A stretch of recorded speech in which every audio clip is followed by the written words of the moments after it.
Good morning, and here we are again, another Thursday of reselling.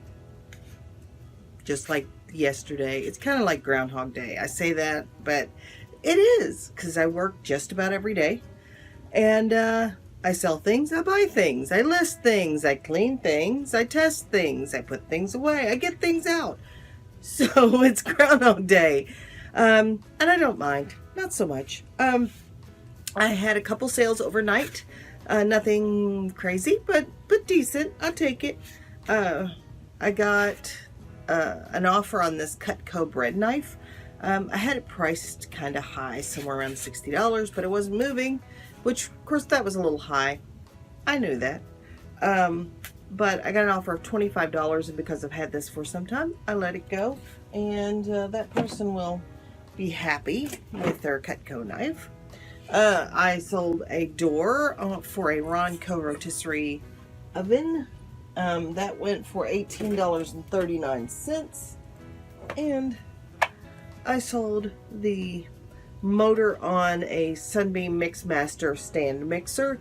This went for $15.99. So those were my 3 sales overnight. And I need to check and make sure I still have a sale going. Check my promoted listings and see what those are doing, see if that's still going. And then I have as much stuff as I could possibly list in the next couple of days that are sitting around me waiting to be listed. So I'm going to get on that. I'm hoping to have pretty much just a list day. There may be a quick run to the store because I don't have any food. I don't have any food. I have food. I don't have anything I want. You know that feeling when you have stuff, but you don't have anything that you want. You want something else. Maybe you want something else just because you don't have that. I don't know. But, so what am I going to go to the store and get? I have no idea. Oh, what a conundrum. Anyway, I am going to get on the shipping. I did put in a pickup request this morning for the mail, so I've got to get this done before he gets here. I probably have about an hour, hour and a half, more than enough time. And then if I can get this done pretty quickly, I can run to the store because I live 35 seconds from it. Run to the store and get what I don't know what I want. So you guys stick around. Let's see what I do. I am going to try and show you before and after footage for the rearranging and kind of cleanup of these 2 spaces, and which means I have to do a little bit more rearranging in these 2 spaces before I can show you the after footage. But I will try to get that in this video. We'll see how that goes, and I will talk to you later. Really? I will check back with you later. I like that better. Hello guys, this is Ahmed Sarahin from Ohio.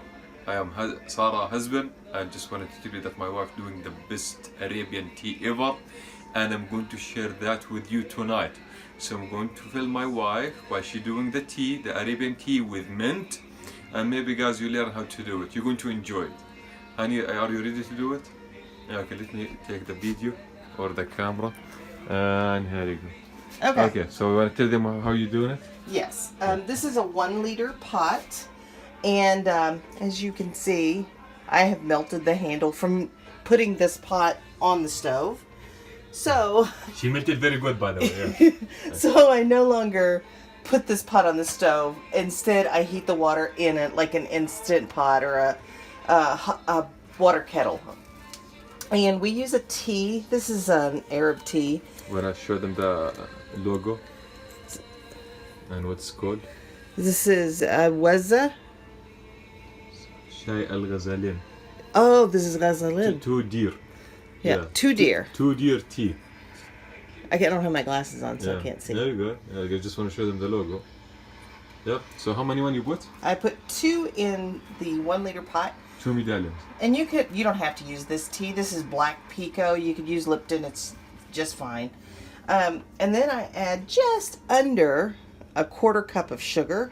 I know that's a lot, but I like it that way. We like it sweet. We do like it. Next time you can put your finger on it. And then I will just take a piece of mint here. So that's what you call it, mint, isn't Yeah. it? Nana, mint. Yeah. Something like this, and then I usually give it just a little crumble so that it breaks the leaves and the oils start to come out. Really simple.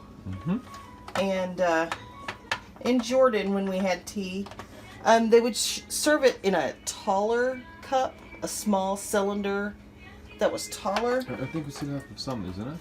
Ours are smaller. Ours are more like coffee.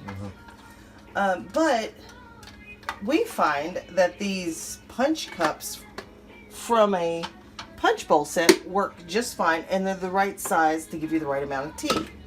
So all you need to do is take some hot water and fill up the pot. Smell good. Yeah. It only takes a couple of minutes for this tea to be ready. I mean, it's ready pretty quickly. I like to give it a stir because it's got all that sugar in the bottom. And of course, like most teapots, this one has like a strainer kind of thing over the spout so that, you know, the mint doesn't go out in your cup. And I don't know if this is a habit that my husband has or if it's an Arab thing or whatever, but whenever we're getting ready to pour the tea, we always pour one cup and then pour it back in the pot. And then pour the tea. And this is already ready. Smells very good. Yeah, it smells good. So there you go. This is how you make Arab mint tea. And this tray is actually a gift from one of my neighbors that was from Jordan. So we serve tea, and we do this almost pretty much every night. Every night, yeah. Yeah. All right, I hope you enjoyed that. Thanks for watching. Okay, not much activity on the old store today. Kind of quiet. I think I had one sale, which, you know, I kind of anticipate, I expect for this time of year for things to be kind of slowing down a little bit. I haven't listed for a few days, so that affects, you know, the algorithm as well, from what we hear. And so today I spent the afternoon when I really wanted to be sitting on the couch watching TV, because I just am having that kind of day. Came downstairs and I've been working for about the last 3 hours or so, and I'm up to 51 drafts that are completed. I did not write 51 today. I think I probably wrote somewhere in the neighborhood of 35 drafts today. Got all that stuff that I bought yesterday, all of those food processor parts and blender jars and all of that drafted. And my goal will be tomorrow to photograph all of those items and get those listings up. I'm hoping that I can do that. My husband's off tomorrow, and we're having an alarm system put in, so I don't know that I'll be able to work the way I want to, but that's what we're planning. That's what I'm planning to do. And I may, after I get up from here and cook dinner and, you know, have a little break, because after a while your head feels like it's this big from looking at that screen and listing.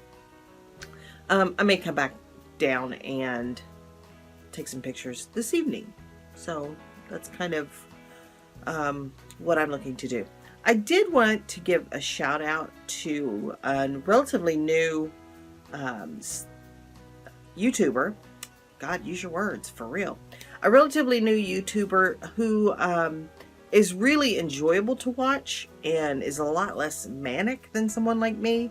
And I'm really liking his channel, and he is the DC Picker.